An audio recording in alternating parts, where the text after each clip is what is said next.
Go interactive with Annette. We're at Departure Bay Beach, and I'm going to learn about some construction changes, some things that are taking place here, been in the works for a long time, back around 2006, to make it more accessible and enjoyable for everybody. And Curtis Noble from the Engineering Department, City of Nanaimo, is going to tell us all about it. Yeah, so essentially this project's all about improving the waterfront walkway along Departure Bay seawall between the Kin Hut and Bay Street. One of the major themes of this project was safety and accessibility, and one of the main goals of this project was actually an objective identified in the Departure Bay neighborhood plan, which was to lessen the slope of the existing walkway. That's only one of the things that's going to take place here. There's a whole bunch of key little projects going on. So how much of the walkway is going to be taken out and redone?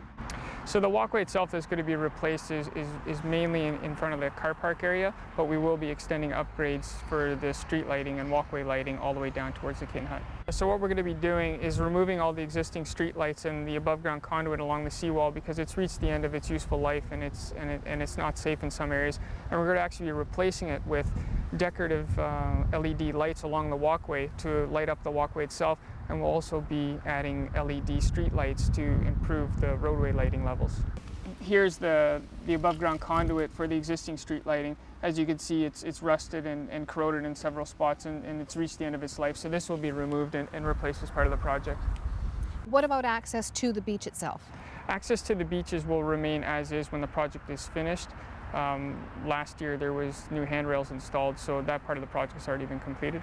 Is there going to be any better access to the beach for people that can't walk on the stairs?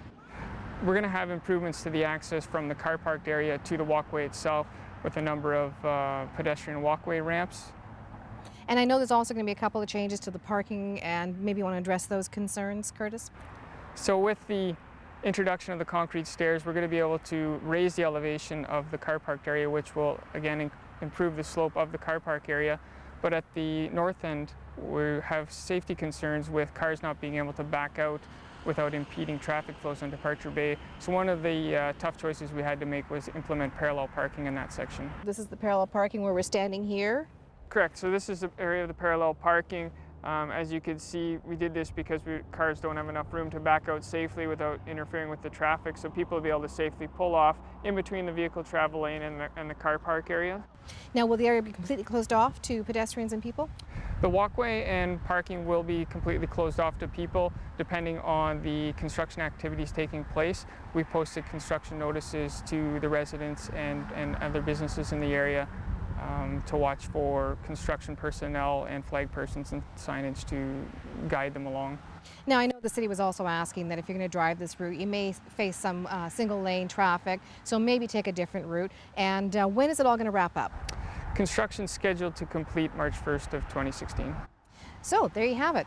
Construction work starting sometime this month, wrapping up in March, and we'll have a better Departure Bay Beach area for all of us to enjoy. Thanks very much for coming with us today. Thank you.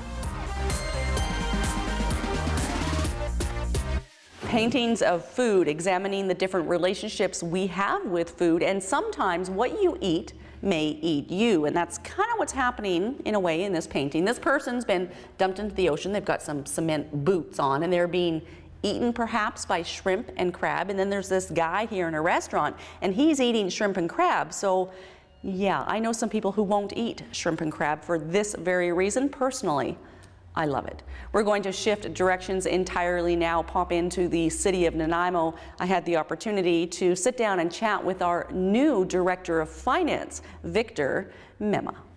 Go interactive with Kate. Victor Mema is the new Director of Finance for the City of Nanaimo. We're here in his office. Thanks for joining us today, Thank you, Kate. Victor. And now, you've only been on the job a couple of months, since mid to late September. About 2 months now. About 2 months. And the first project, a big one, the 2016-2020 budget. Correct. So what have you been doing? What stage was it at when you stepped in?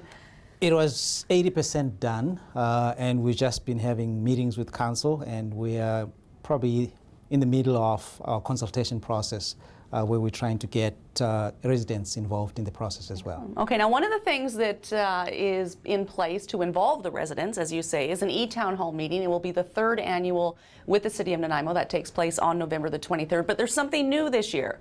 What's new? Yes, we have added an online tool that people can actually access online called Citizen Budget.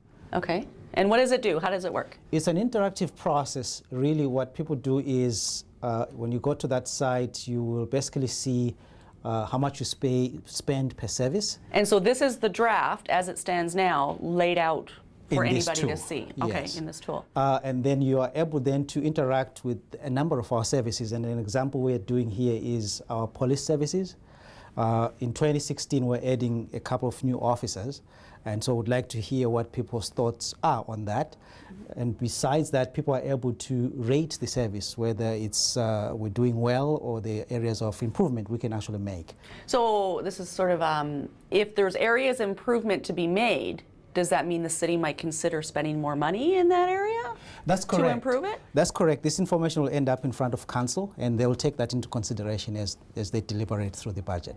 Okay. Now, you've come from Sechelt. Was there anything like this taking place in Sechelt? No, not in Sechelt, but there are other communities across Canada who are doing this kind of stuff. Excellent. Okay, what are some of the highlights in here?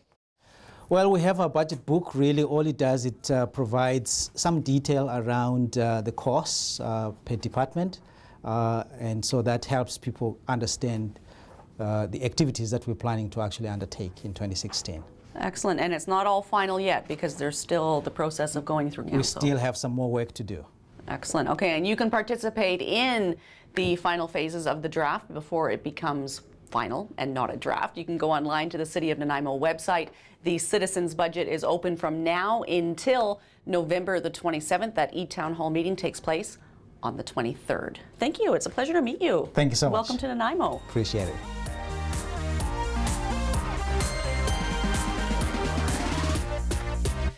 Revenge of the Kraken. Different interpretations already, just talking about what's actually taking place in this painting, Rod. What's going on?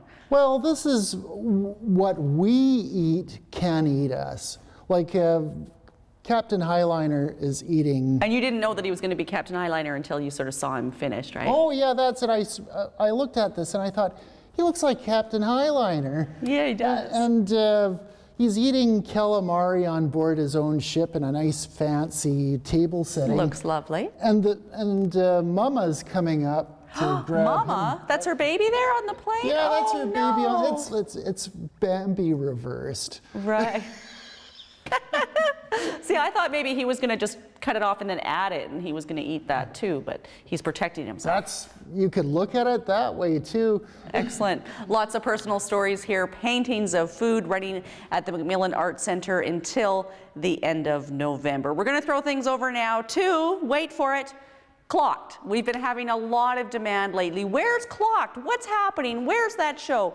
And unfortunately, it's not a new episode, but it's taking you way, way back to the almost very beginning.